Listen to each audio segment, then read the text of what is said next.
Yes, good morning students. I am from BS tutorial. Video start करने से पहले like, share and subscribe का कहना चाहूँगी। ठीक है, आप लाइक नहीं करते हैं तो प्लीज़ लाइक ज़रूर करें और ज़्यादा से ज़्यादा वीडियो को शेयर करें। अब मैं आज क्लास 10th का rise of nationalism in Europe chapter 1 history का ये आज करवा रही हूँ आपको स्टार्ट।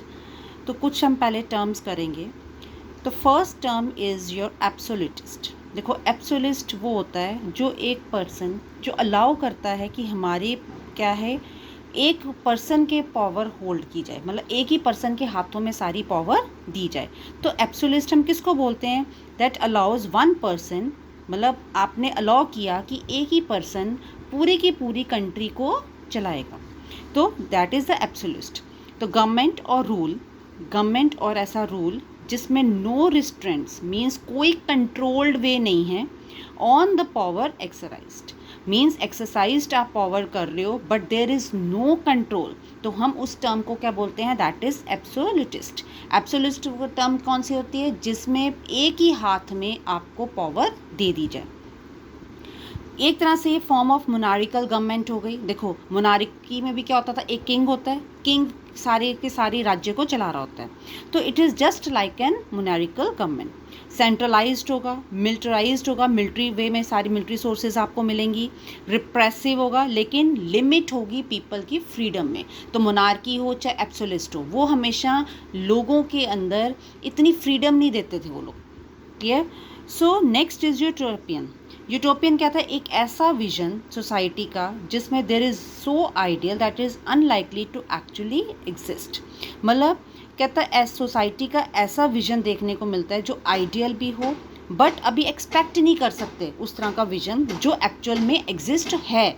मतलब उस टाइम पे क्या था कि जो नेशंस क्या थी वो कंट्रोल्ड वे में थी। ठीक है, चेकिंग सिस्टम चल रहा था, या आपका मतलब एक दूसरे के ऊपर कंट्रीज़ अपना अधिकार जमा के बैठी हुई थी। तो उस टाइम पे क्या था कि ऐसा विजन सोसाइटी में चाहिए था जिससे क्या था कि लोग सारे फ्री हो जाएं, सब अपने नेशन, एक अपनी कंट्री अलग नेशन बना सकें।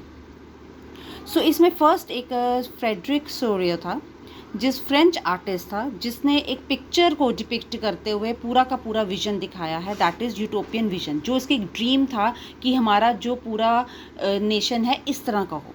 सो he is a French artist. In 1848 में उसने एक 4 प्रिंट्स विजुलाइज्ड ड्रीम, अपने ड्रीम्स को एक ऐसे विजुलाइज प्रिंट दिखाया जिसमें उसको क्या चाहिए था? Democratic and social Republic.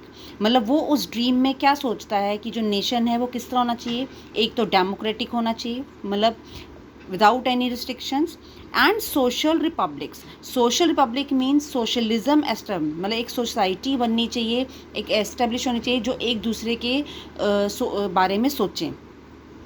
सो ये फ्रेडरिक जो सूर्य था उसकी ये ड्रीम थी। तो फर्स्ट प्रिंट, अब उसने फर्स्ट प्रिंट में क्या रिप्रेजेंट किया? सो people of Europe and America offering the homage का मतलब क्या होता है? रिस्पेक्ट देना। किसको रिस्पेक्ट दे रहे थे? स्टैच्यू ऑफ लिबर्टी को as they pass through it. जैसे जैसे यूरोप और अमेरिका के लोग एक पूरे जैसे ट्रेन होती है, एक के पीछे चलना, जैसे जैसे वो स्टैच्यू ऑफ लिबर्टी के साथ पास होते जा रहे थे, क्रॉस करते जा रहे थे, दे पे होमेज। फीमेल फिगर, देखो उस पिक्चर में आपने अगर अपनी बुक में देखा होगा तो एक फीमेल फिगर दिखाई गई है जिसने a torch of enlightenment means उसने हाथ में एक टॉर्च पकड़ी हुई है, एंड द सेकेंड हैंड में the charter of rights of man in the other, और दूसरे हाथ में क्या है? Charter of rights of man.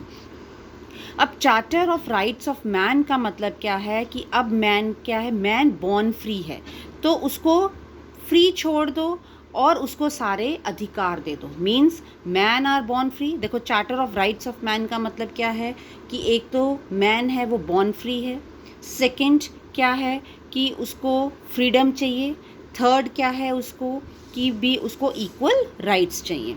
तो एक जो फीमेल फिगर को पोर्ट्रेट उसने क्या सिम्बलाइज किया है कि एक तरफ तो उसने टॉर्च ऑफ इनलाइनमेंट, जो एक टॉर्च चल रही है, ठीक है, जिससे क्या चाहिए कि हर तरफ एक रोशनी चाहिए हमें एक, और दूसरी तरफ क्या है? Charters of rights of man, हर एक इंसान को एक फ्रीडम चाहिए। Next, on the earth. अब अर्थ पे आप देखोगे, in the foreground of the image lie the shattered remains a symbol of the absolutist. अब वो लोग एब्सोलिस्ट भी नहीं चाहते थे, तो कहते हैं कि उनके जो एब्सोलिस्ट पावर्स थी वो भी शैटर्ड की हुई थी, टूटे हुए इमेजेस पड़े हुए थे। फॉरग्राउंड का मतलब क्या होता है कि दैट इज़ द, मतलब पिक्चर को ऐसे दिखाया गया जो उसको देख रहा है कि जैसे वो एक बिल्कुल ही उसके सामने हो, बिल्कुल पास हो। So Frederic was visualising a dream of world made up of nations. अब वो फ्रेडरिक का क्या ड्रीम था कि जो वर्ल्ड है, वर्ल्ड में नेशंस अलग अलग होनी चाहिए, हर कंट्री फ्रीडम में रहे, हैविंग ओन आइडेंटिफिकेशन, उनकी खुद की आइडेंटिफिकेशन हो, उनके खुद के फ्लैग्स हों, उनके खुद के नेशनल कॉस्ट्यूम्स हों। तो ये फ्रेडरिक का एक ड्रीम था जो उसने एक पिक्चर में डिपिक्ट किया हुआ है कि उसको वर्ल्ड किस तरह का चाहिए था। वर्ल्ड मीन्स कि हर एक जो नेशन है वो फ्रीडम में रहे, ठीक है, डेमोक्रेटिक रहे एंड सोशल रिपब्लिक रहे। तो United States and the Switzerland led the possession. अब देखो ये तो उस प्रकार में थे कि उनको फ्रीडम मिलने वाली थी, followed by France and Germany. France and Germany भी उस टाइम पे फॉलो कर रहे थे। So people of Austria, the kingdom of two Sicilies, Lombardy, Poland, England, Ireland, Hungary and the Russia came after the Germans. इनके बाद इन सब ने भी फ्रीडम चाहिए। अब सोर्स ए आपका साइड पे कॉलम दिया हुआ है, वो है अर्नेस्ट रैनन का, फ्रेंच फिलोसोफर थे, बर्थ डेट इज़ 1823 टू 1902। उन्होंने एक लेक्चर डिलीवर्ड किया था, जिसका कहाँ पे किया था, that is university of Sorbonne इन 1882। देखो अर्नेस्ट रैनन ने फ्रेंच फिलोसोफर थे जिन्होंने नेशन को डिफ़ाइन किया था कि नेशन किस तरह का होना चाहिए। तो उन्होंने एक लेक्चर डिलीवर्ड किया था एक यूनिवर्सिटी में।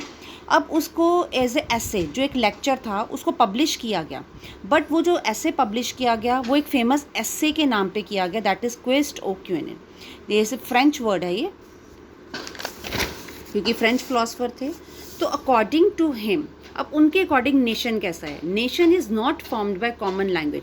देखो एक नेशन इस तरह का नहीं कि एक पूरी कंट्री बना दी जाए, जैसे इंडिया है उसमें एक ही common language, common race, religion और टेरिटरी हो, नहीं।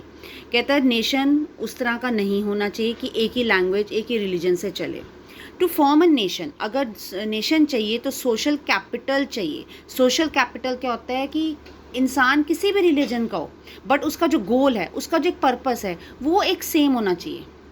मीन्स नेशन वो हो जिसमें रिलीजन का कोई लेना देना ना हो, लैंग्वेज का कोई लेना देना ना हो, टेरिटरी का कोई लेना देना ना हो, लेकिन सिर्फ मेन हर एक इंसान का गोल क्या होना चाहिए, सेम होना चाहिए। कॉमन ऑनर्स होने चाहिए, हर एक इंसान चाहता है कि मेरी रिस्पेक्ट हो, मेरा ऑनर हो। Deeds of the past, deeds of the past means भूल जाओ अपने पास्ट को, फिनिश कर दो। एंड द कॉमन विल, उनकी एक कॉमन विल नेसेसरी थी। So according to him nation is there for a large scale solidarity. मतलब उन्होंने अलग अलग डेफिनेशंस दी नेशन की कि नेशन इस तरह का होना चाहिए, हैविंग कॉमन गोल, हर एक इंसान का कॉमन गोल होना चाहिए। तो यहाँ पे उन्होंने क्या है कि nation is a large scale solidarity. अब सॉलिडेरिटी का मतलब क्या होता है कि support of one group of people for another, हर एक जो इंसान है एक दूसरे को सपोर्ट करे, ना कि अनसपोर्टिव हो। Its existence is not a good, मतलब नेशन की एग्जिस्टेंस एक गुड थिंग ना हो, बट इट इज़ नेसेसरी, मतलब एक गुड के साथ साथ नेसेसरी भी हो। Nation has never any real interest in annexing और holding on to a country against its will. अब नेशन ऐसा नहीं होना चाहिए कि जिसका मेन मोटिव क्या हो, मेन रियल इंटरेस्ट क्या हो कि दूसरों को कैप्चर करना, दूसरे के एरियाज़ को कैप्चर करना, उनके ऊपर पावर एक्सरसाइज करनी, नहीं।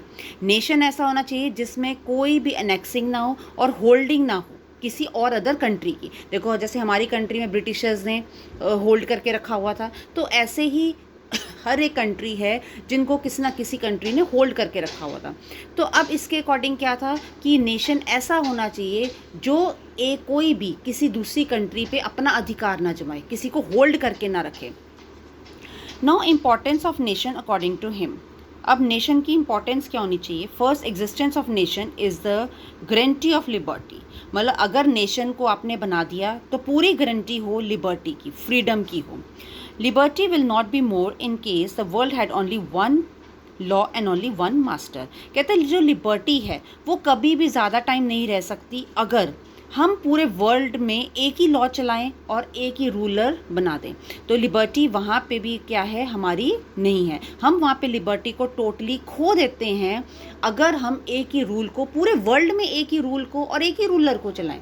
तो क्या पॉसिबल है? नहीं। तो कहता है कि जो लिबर्टी है हमारी कभी नहीं रहेगी, हम लॉस में जाएंगे अगर हम एक ही लॉ और एक ही रूलर के अकॉर्डिंग चलते हैं।